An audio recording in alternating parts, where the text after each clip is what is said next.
seen that show, The People versus O.J. Simpson. I really think that everyone should check that show out. They have some I think they do a pretty good job of showing you, because when we looked at it in the media, we really didn't get a good idea of what was going on behind the scenes. Like, this show kind of goes into behind the scene. It kind of explains to you what the characters were thinking and how they interacted with each other. And it also kind of correlates with what was going on in that political climate at that time, because a lot of people don't realize during the 90s, they were dealing with the early 90s, and when this was going on, they were dealing with some of the issues we're dealing with today as far as police brutality and people, it was a really politically charged society. Like, there's a lot of racial issues that were going on, and it had dealt with a lot of police brutality. You look at a couple years before that, they even start off the series like kind of like showing what went on during that time frame with Rodney King and all that stuff that led up to the O.J. Simpson trial and stuff like that. And I'm telling you, and I don't know what it is about FX shows or whatever. Them shows have like a creepy vibe. So I don't know what kind of vibe it is to it, but anybody that ever watched the series on that show, it just, I don't know, it just seems kind of surreal. Like, I can't even describe it, but yeah, wow. it really goes into it, and they even bring up the Kardashians too, in the series and stuff like that, and just a lot of stuff. It's a really good show. I think everybody should watch it. So does the mother really have a relationship with him? What's their mother name? What's the Kardashians' mother? Does she really have a relationship with O.J. Simpson?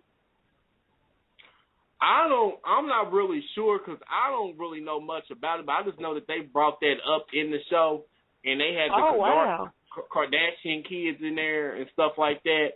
It was just, I don't know, they just brought it up briefly, so I'm not really sure. Okay. But have to check that out. Yeah, it's really good. I think they're probably like about 3 or 4 episodes in now. But I think it's one of those things. I think it's one of those things you can go back on FX and watch the previous episode. Okay. But I think it's a really good historical, like, it kind of, like, historically put things chronologically in order, kind of like just from the point where they found her dead up to the car chase, and now I think they're at the point now where they're actually going to court, and Johnny Cochran, which is played by Courtney B. Vance, he's actually representing him now. And I'm going to tell you, the characters look just like the real-life people. Sarah Paulson, the one that plays Marsha Clark, she looks very much like Marsha Clark. I mean, they did a good job in finding a match like it looks like her. And it just, like, everything's just historically accurate, just from just, like, the kind of cars that people used to drive and just what people used to wear. I mean, it's really dead on. But, I mean, you have some people that it's not, it's kind of inaccurate. And which, I mean, of course you're going to have that, like, because it's television, there might be some stuff that's kind of like, I won't say blown out of proportion, but they have to make it to where it's, you know what I'm saying, sensationalized for television. You know what I'm saying? So it's one of those things. JR, are you still there? Yeah, I'm here. Oh, okay. But yeah, it's really good. And I know you probably remember that, when I was probably like 10 or 11 or 12 when all this stuff was going on. But do you remember more specifically, like, do you remember the environment, like the social environment during that time, during that trial? Dude, I was there. I was out in California when that happened. I remember watching the O.J. chase, being chased down the I-5, I believe it was, as he was heading in. Anyways, let me tell you what, man. When when all that happened, you know, nobody thought that it was going to take as long as it did. You know, nobody thought. You know, and you was either on one side of the aisle or the other. Like at first, you know, especially if you was a sports fan, you know, O.J. Simpson's considered amongst the greatest running backs of all time. Some people remember him from the Naked Gun movies, but you know, nobody really thought he did it or that he could do it. And then more stuff started coming out, you know. Yeah. And the trial really took a turn, you know. It was so weird because it went from being a murder trial to the defense actually turned it into a racial trial, you know. And I mean, and that's where that is where the crowd split one way or the other.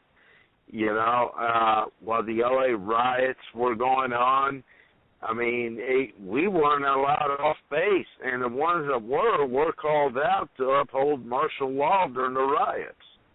You know, it was. I was literally 30 miles from the LA riots were happening. Oh wow! Yeah, and I couldn't even go. Hell, who knows if I would have walked out if I would have gone out there.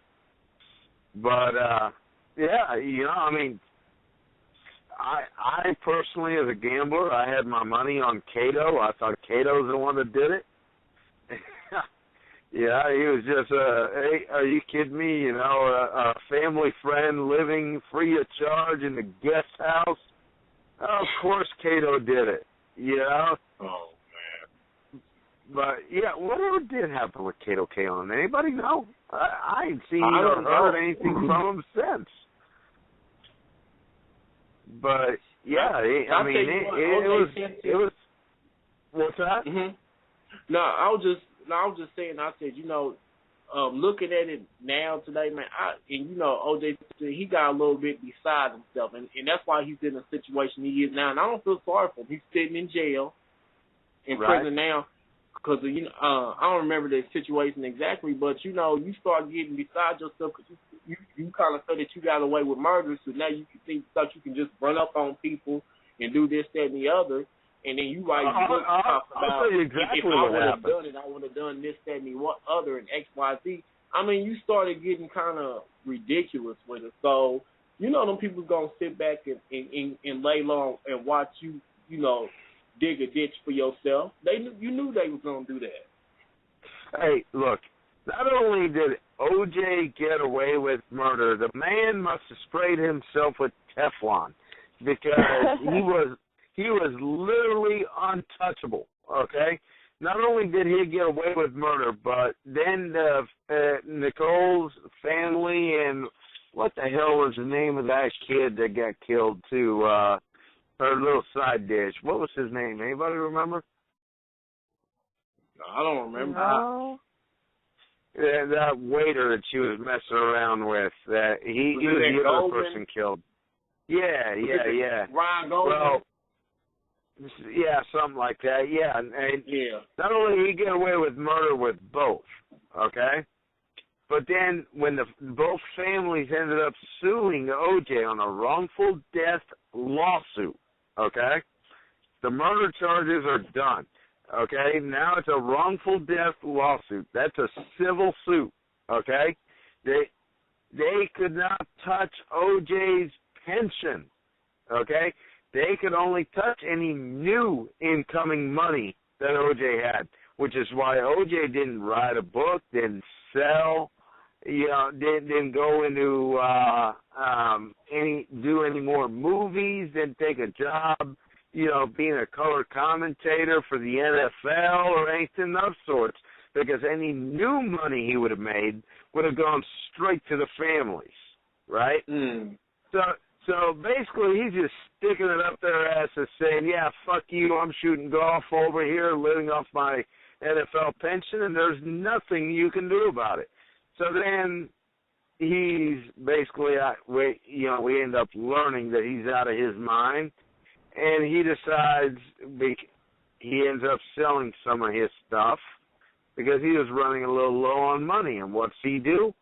He decides after he sells it, he didn't want to sell it, goes up to that dealer that he ends up selling to in Las Vegas that was having a sports memorabilia auction, and ends up holding him at gunpoint, trying to get his shit back by force.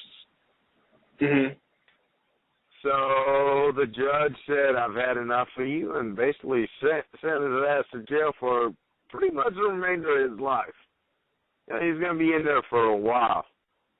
Now, with all that being said, I mean, he's still collecting a paycheck, just nobody can touch it. But you know what? That goes to show you what goes around comes around in life, man. Like, you think you're going to get away with stuff, man. You know, you can call it what you want to call it. You reap what you sow. You can call it the high, whatever higher power you believe in. But it's just the law of the universe. When you look at it, what goes around comes around. Man, that man thought that he could do all this wrongdoing and then try to go around and throw it up in people's faces and being like, screw you, and even though you knew what you did, and you thought that you were gonna get scot-free, away with it scot-free, and now you sitting in jail, you sitting in prison. Like, I just find it really amazing how things just work themselves out. Right. But I'm wondering, did he have any say in this show, or is he gonna be getting money off of this, or what? Nope. Again. If they can portray him any way they can. They don't need his say-so because everything they're using is what's on public records. Okay? Yeah.